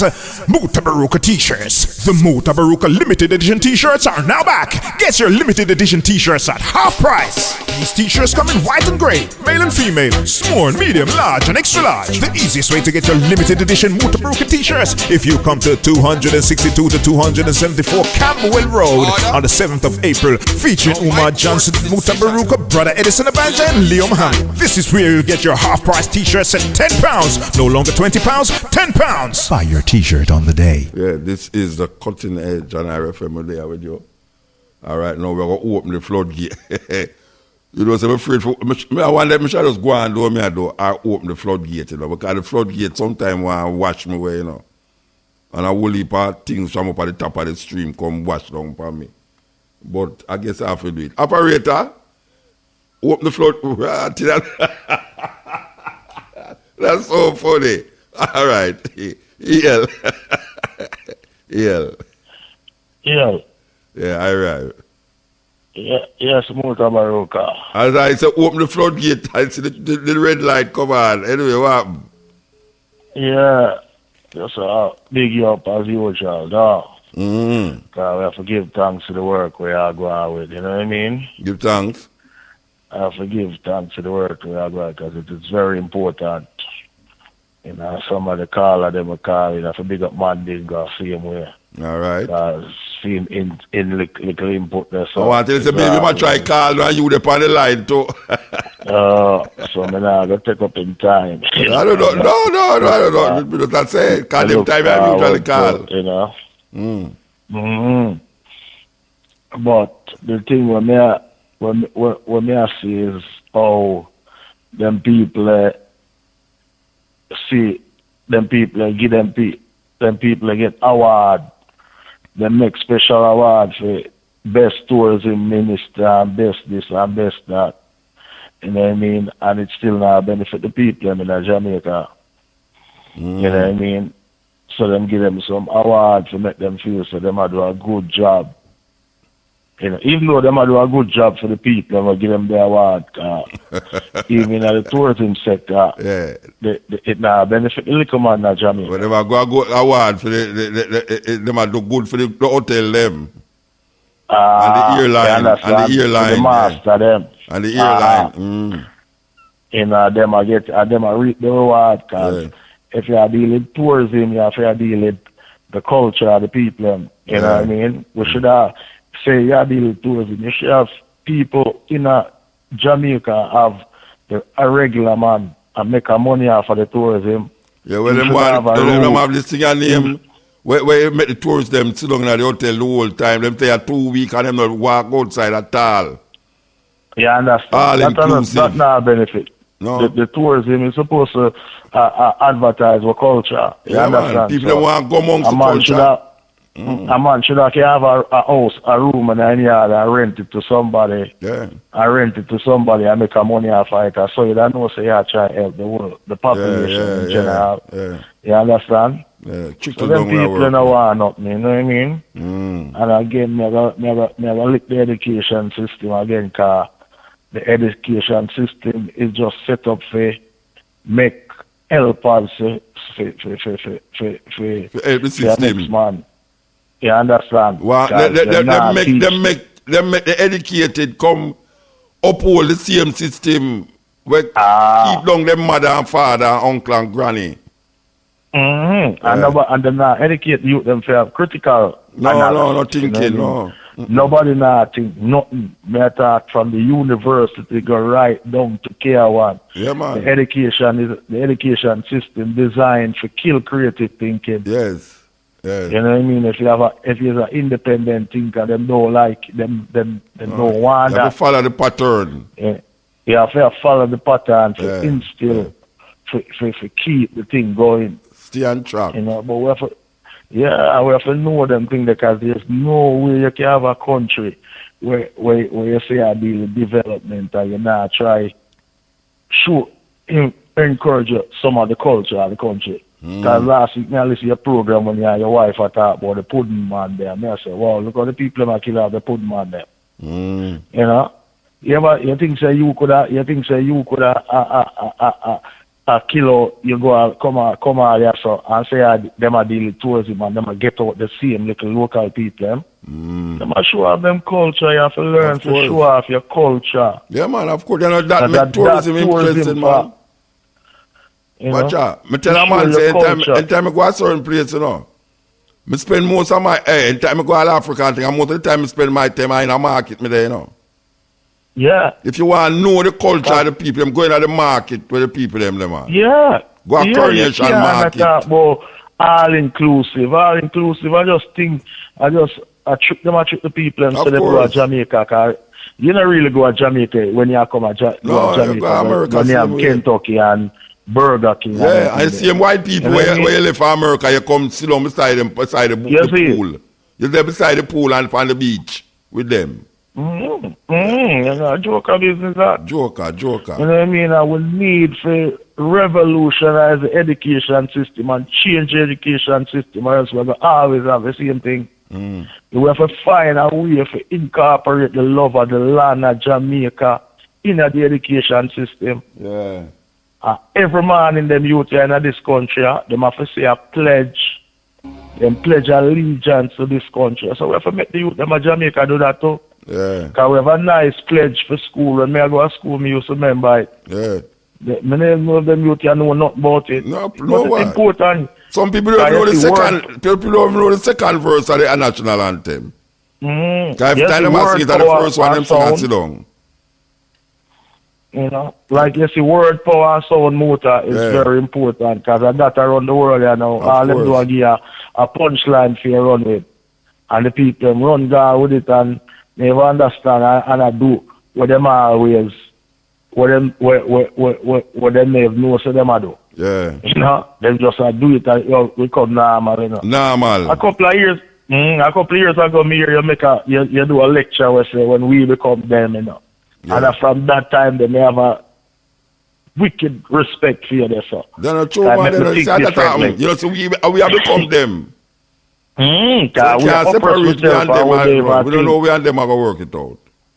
Yeah, I understand. But before I left, I'm going to big up some people in East Kingston there, you know. All right. All of the Starry, Fireball, and, you know, like me say, Fish Tea family, me I go and big up still, you know, Beta. All on out in the East Kingston, go on all the thing and make we find a unity and find a way to love ourselves, because we have to know, guess what, anything will happen to the next man can happen to it. You know what I mean? Yeah, if he's rich, we can rich, and if he must suffer, we have to feel him pain, because we can get that pain the same way. Give thanks, so big up yourself, Mutabaruka, yeah. I remind the people them that this Friday, Bad Friday, Rastafari says Bad Friday. And this commemoration will be held Granville, Pittsford, Nyabingi Center, starting from morning till evening. And we will be there. So much things will be happening the whole day. So, for those of you who know, so you can make it.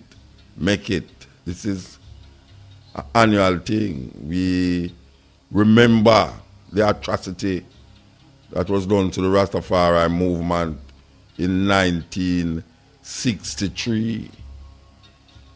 That is 1 year after Jamaica said them get independence. Can't believe that.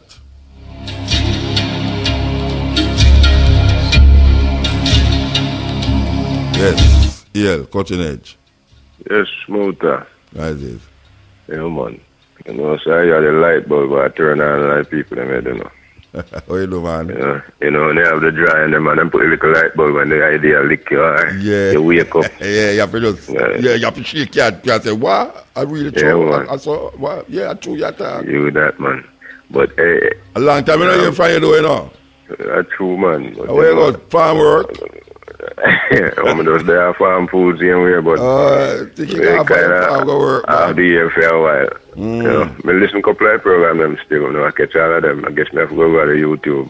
Yeah. I have to do like my brethren down New York at the airport. I tell him, I hear him Patrick, where I say. Because I'm the person man a long time, I know hear for a mood. Oh, you say that too? I'm listening religiously, man. When men talk to him in a week, I'm the depend week. week before last program, and then him say, well, he must fast forward to last week. And me that tell him about, the call that I made up on last week one. Yeah. In the bridging that I talk about the big man them and Ray. Yeah.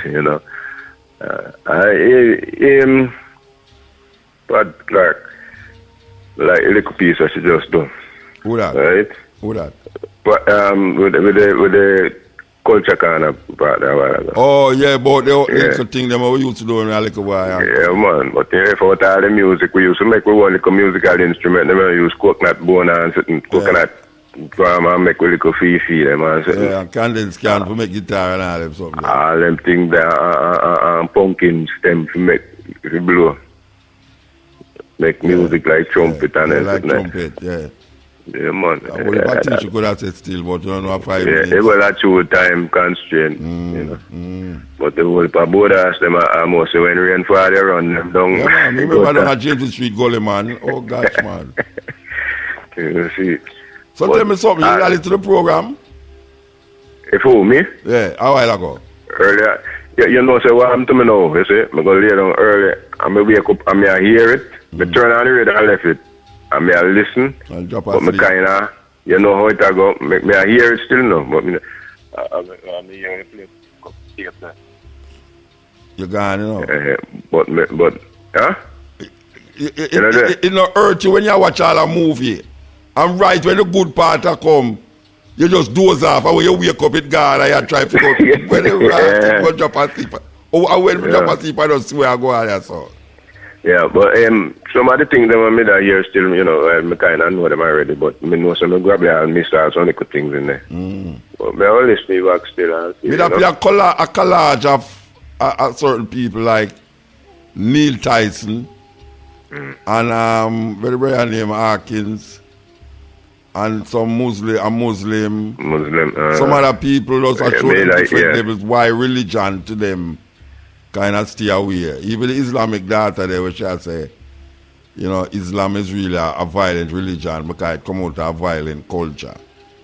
So it's like these things is something we should think upon. As with anything, are the people who are perpetuated. Some choose to make it violent and some choose to make it peaceful. You understand? And all of them violent. Yeah. But they left to the interpretation. That is the thing with all like no interpretation, did they? I want to tell you, if you read the Old Testament, no interpretation of it, God is a terrible thing. But from then switch to the Jesus thing. Yeah. In our Christianity, from then switch to the Jesus thing, interpretation. Yeah, that is interpretation. Because mostly faith business and all that. Philosophical mindset. Yeah. I mean, you need to talk about the firstborn. You see? Yeah. I remember one of the famous firstborn, then fling him with. And run out Hagar with Ishmael, Yes. Run him with. You understand? So, the guys are calling run away.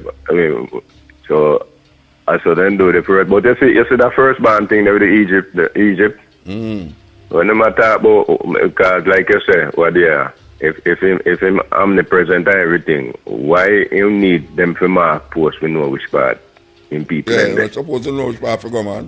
But you don't know what happened with that there. They say, I just Moses, them are going to do for them little terrorism business, So the terrorism start, And him and them in choose some man who are going to go kill the people, Because confusion, because so if I didn't do that now, it disrupt the Egyptian, them confused and them.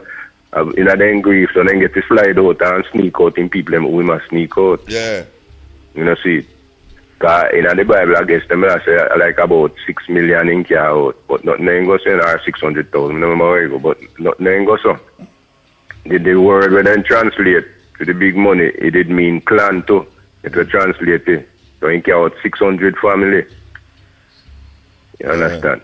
And them thing they call, you can't have no 600,000 people however left from one place and come out, and no man can follow them trail. One time. So in case 600 family and some go so, and he say meet me over so. And so and well, I don't know that. Them have him turn up on a mountain, attack to make us say 600,000 people without microphone. It was strong. All of them hear him at the time. I mean, really. Well, I got good voice and I got good eyesight too. but I see him when they go up on Mount Nebo, and go look and come back down and tell him, say God show him where, and he name out the place them. And said that I feed them land from in all perpetuity. And that I cast the war. To this day, it cast the war down Gaza. You know, Gaza, they know. Because them say God give them the land.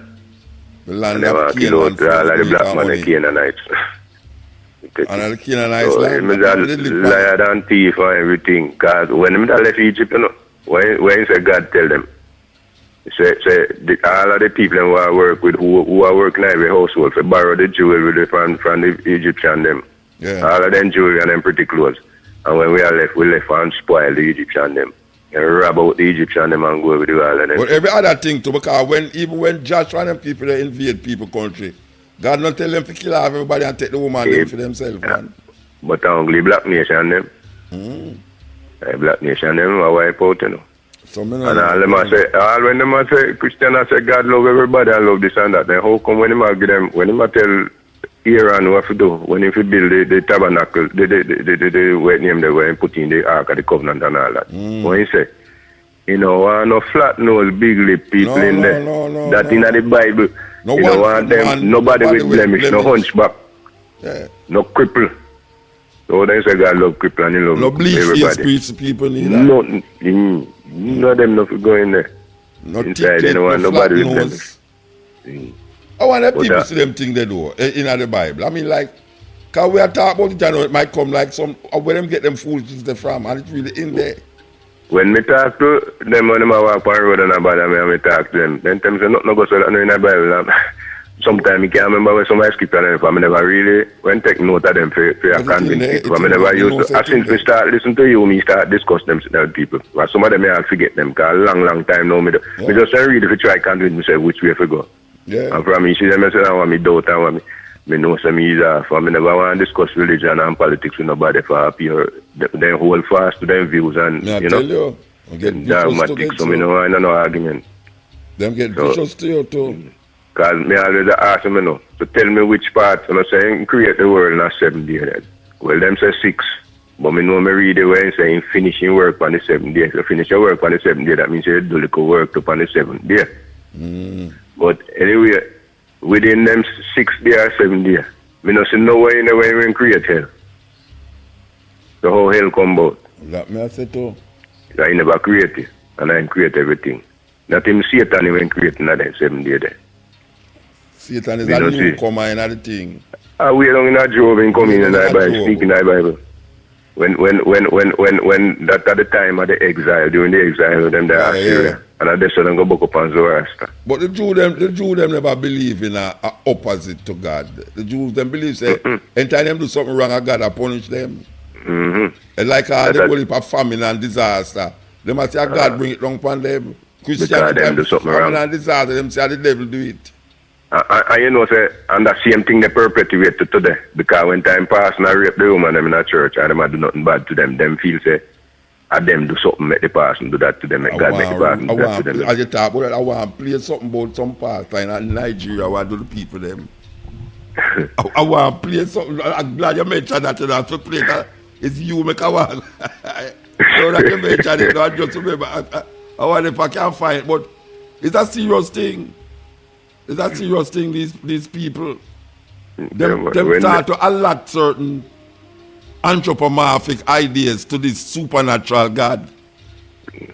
I notice, if you don't notice, every attribute where they give attributes a man. A man, of course, jealous God. Because they can't go no further. Like they say, you can't go in the mind of God, like you say. Although they might try to tell you what God say all the time and what God think. But you can, if they hold a God like that, you can't go in the mind and do. Oh, you're going in. Oh, can if I make a part, the part can't question how me make it.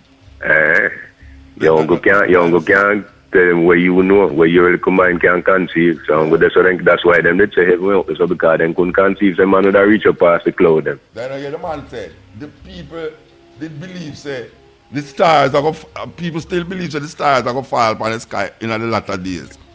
It means that the man who write it never know what it was. No. No, because You never know what it was. if one of them star even come near the earth gone. You know, there's some people that talk about the world flat and I say the sun are 4,000 miles from the earth. But me don't know how they get them. Say, none of them are day and age how them believe really say earth It's just flat. just another way for us get ignorant and stupid. I mean, you know. And you have black people that follow it too. But I tell you. Because you must can look, use the common sense and see when there are eclipse. You know, say the shadow of the earth I go up on the moon or I go up on and thing. So you must say around the earth round. But them not use the... Well, you know, fully round. But you have some people where, if you look on all YouTube and hear them talk about, you know, if you listen to what them are saying, you know, Rasta, them sound intelligent, you know. And the way you really analyze what them are saying, but you say, but wait. But them things don't make no sense, Rasta. Because you now start to put part where you are think to what them are saying and realize that what them are saying don't make no sense. You know, that's but I want to tell them, all who they know I listen, what I think about, I said the sun, because them I say, some of them still I say the same flat earth, them I say the sun, the earth stand still and the sun I go around. Because how come you see the sun and move across the earth? I want them to stand up under the light bulb, up in the roof ceiling. And just spin around, you know, like when you have a little picnic, you spin around till you're taunted. Spin, look up on the light bulb and spin around and see if you don't see the light bulb move. You don't see the light bulb. If you spin to the right, you'll see the light bulb move to the left. And if you spin to the left, you'll see the right bulb move to the right. You ever sit down in a bus? You ever sit down in a bus to the next bus, beside the next bus, and one bus, the bus a move and it feel like you a move? Yeah. You stand still. A stop sign. And you want to see a push brake because you think tell you, hey, you know what time me take, when them call it Not So Express, you see? And them always park beside one another, you know. And you see when the other bus a move, it come like you a move. Yes, man.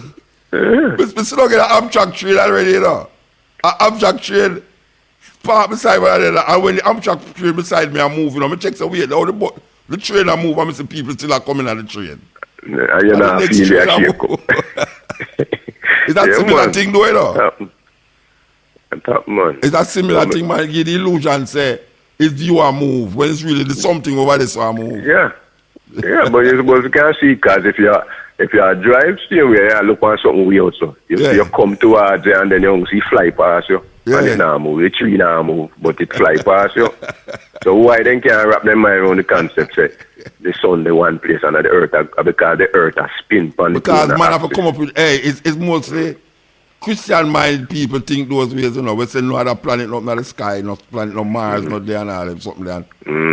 I want to tell you, a brethren come one market where we go every Saturday then, a brethren come to me and tell me, say, there is no, him say there's no, when them call them satellite, him say no satellite no up in the sky.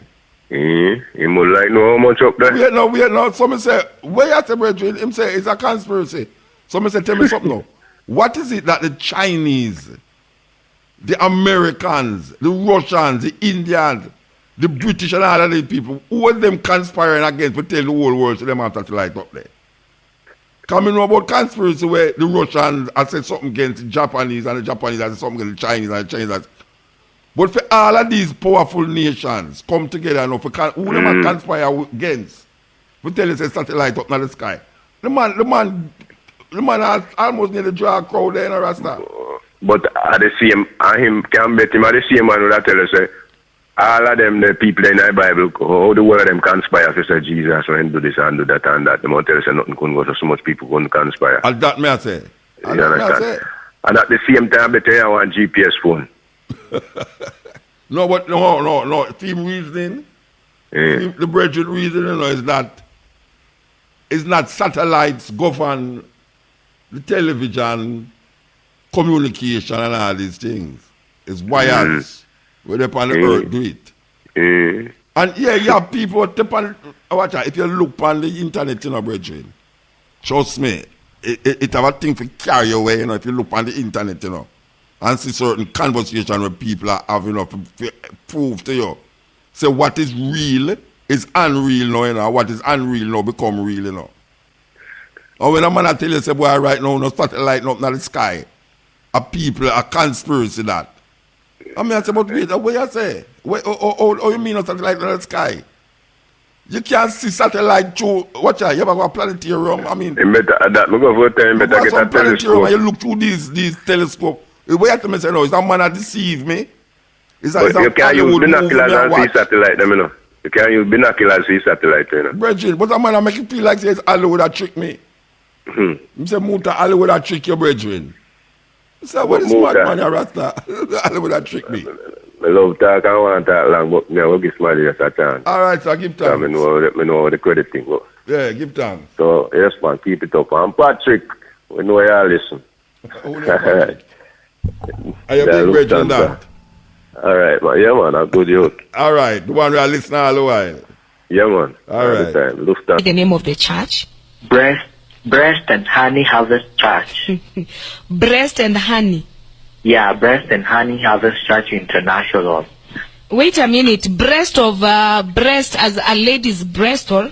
Exactly, because you know the spirit lies in the breast of a lady. Yeah, that is where the spirit of the Lord is always dwelling. Even while you're young. Okay, you juggle the breast so that you can get a spiritual fulfilling for you. You can grow. The more you drink, the more you suck the breast, the more you get the fulfilling of the Lord. Okay. So, Pastor, the name of your church is Breast and Honey Harvest Fellowship International. Exactly, madam. Okay. So I have a problem, and I really wanted you to pray for me or tell me the way forward. I was looking for spiritual guidance. Oh my God. Yes. Let us go ahead, madam. Okay, I have an issue. I've not been married for a long time, and every time I get connected to a man, the man will have to maybe cut off the relationship when it's just about time. Oh, the Spirit of the Lord is telling me that there is a big problem in your heart. Madam. Yes. All time you go anywhere, you look for men keep on rejecting you. I don't look for men. I start dating, and when we date, we prepare for a wedding. That's what I'm trying to say. Okay. When you date men, they reject you. Have the spirit of rejection in your heart. Okay, so how are you going to help me? What you should come and do, you should try and meet me in my office, and then we suck out that spirit of rejection from your breast and or from your heart. Praise the living God. Okay, you said we remove the what? The spirit of rejection from my breast. From your heart. From your heart. From my heart. Yeah. Okay, so when is prayer day? Prayer day is every Thursday at 4 p.m. at the Tabernacle altar. Yeah. Okay, do I need to carry anything or what? Don't carry anything. Just come the way you are and with a little bit of offering, because you know the dwelling place of the Lord is always being made to be full there. But the friend who gave me your number told me that when I'm coming for these prayers, I should not put on my bra. Of course, yes, that's why the church is called. People like you who have the spirit of rejection, you're going to suck off those problems. How are you sucking it? Are you using my breast to suck off the rejection? The church name speaks more about it. Okay, the church name speaks about it. That's Breast and Honey Harvest Youth Fellowship International. Yeah. So I want to get one. Why should I come without my bra? So that we can suck off the spirit of rejection. And you know the spirit of rejection dwells more so in the breast. So who is sucking my breast here? Oh, the pastor does everything. You come for spiritual guidance and I give you whatever you want. So you're the one who will suck my breast, huh? Exactly. For how long? I'll make her tell you. You just come and then you're going to see how it is going to be. Okay, is there any place in the Bible that people are told to suck breast? Don't refer to the Bible. You just come and then we do this thing, we finish. No, I'm wondering because all the churches have been going. Stop. Wait a minute. You have called to ask. So you just do this. So if you're not comfortable with it, just let it go because. No. I just wanted to know. I just wanted to know. I didn't even get your name. Your pastor who? Pastor Chijioke. Eh? Chijioke. Chijioke. Yeah. Pastor Chijioke. Yes. From a Breast and Honey Harvest Fellowship International. Yeah. So on Thursday, tomorrow I come at 4. Yeah. You will cast out the rejection spirit through sucking my breast. Yeah. So you've been doing that. I understand that your church has only ladies, eh? Exactly. Why don't you have men who fellowship in your church? I said that we leave unto the Lord, though. We leave that unto the Lord. When did you come out from Nigeria? I came because of the calling of Breast and Honey Fellowship International. Okay, Pastor, whoever you call yourself, Chijioke. Man of God. Just My name is Kate Vobic. I'm calling you from Hero Radio. Hey, whoa. Yes, my name is Kate Vobic. I'm calling you from Hero Radio. I'm not Nancy. Okay, So, let's just talk about this. Eh? Do you think you are going to be the first one? To do what? To what? Oh my God. To what? No, how you dare guys- you call your church Breast and Honey? You only No, have just- ladies who just do fellowship this, there. Madam. Wait a minute, eh? Your church, the ladies who come there, they Make come I tell you without, something. they You're come not the without first one to bras. threaten me. I'm You're not not the threatening first you. one- I'm not even You're not threatening the you. first one to threaten Why are me. you And I'm deceiving not- people? I'm not going to stand here and listen to your nonsense. No, just wait, eh? I'm not going Just to wait, listen to your Pastor. nonsense. You call yourself No. Pastor Chijioke, eh? No, not man of God. Okay, whoever, I don't know which God called you, eh? I'm not standing here listening to your nonsense. Get out You of call here. it now. I'm tempted to call this man of God in quotes.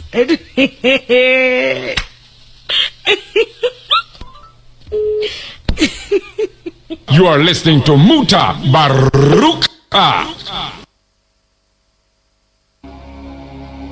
No, me I tell you, if that is not funny, that man in there, I don't know what else is. I don't know what else is. You know, should have played that in there. No. Hey, this is where I go on in Africa now, though, you know.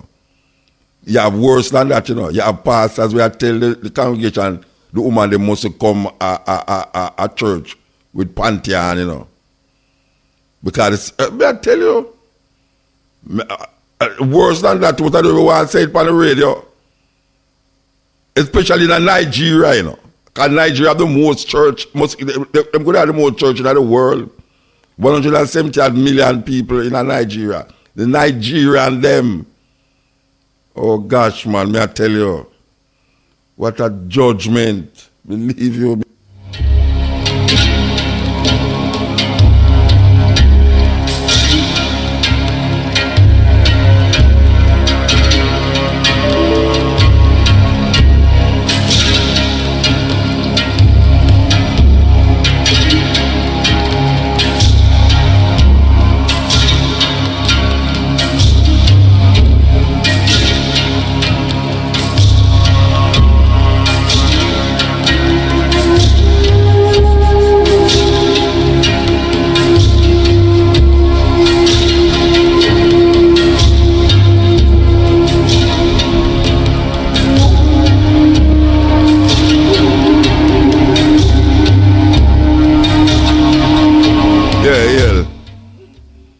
Hello? Yeah, blessed.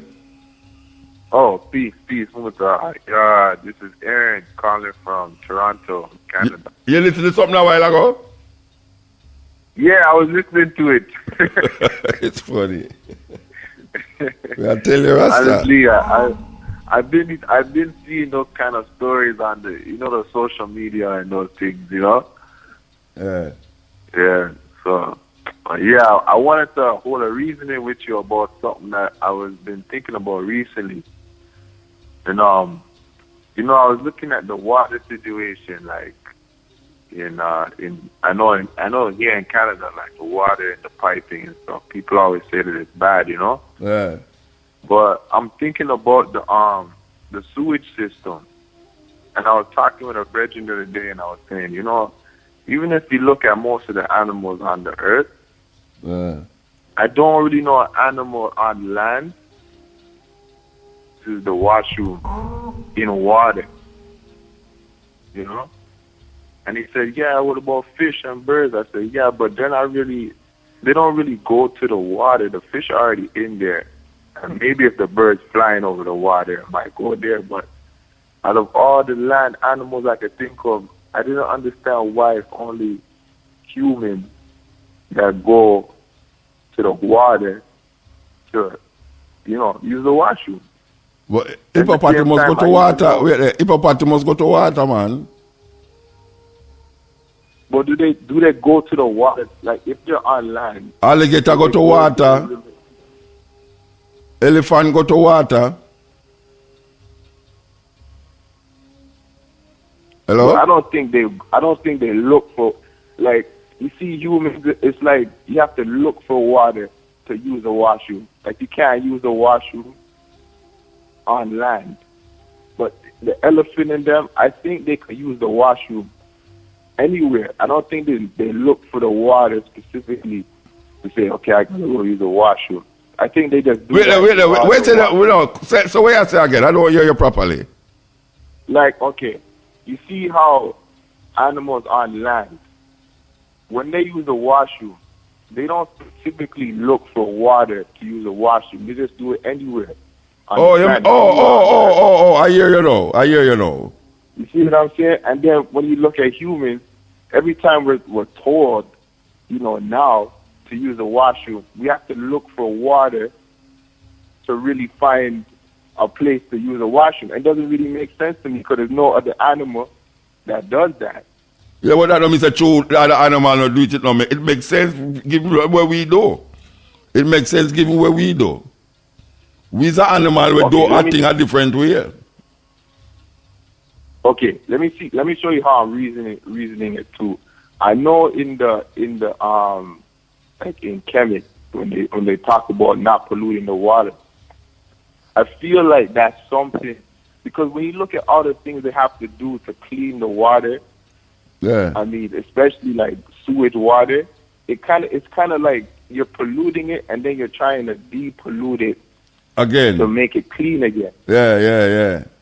You know what I mean? And that's when I feel like maybe it's okay to go in the bathroom, maybe in the water here and there, but I feel like it's part of the European system of making water, like blending water with sewage. Yeah, but you know, the water will fall upon the ground and go to the sea. It evaporates and become the same water again, will fall upon the ground and go to the sea, There's a recycling process going on. True. So the water drop from the sky and go upon the earth, and it go into the sea, and the water evaporate from the sea and go up into the sky again, and it keep going on and on and on and on and non-stop. Water will always be here.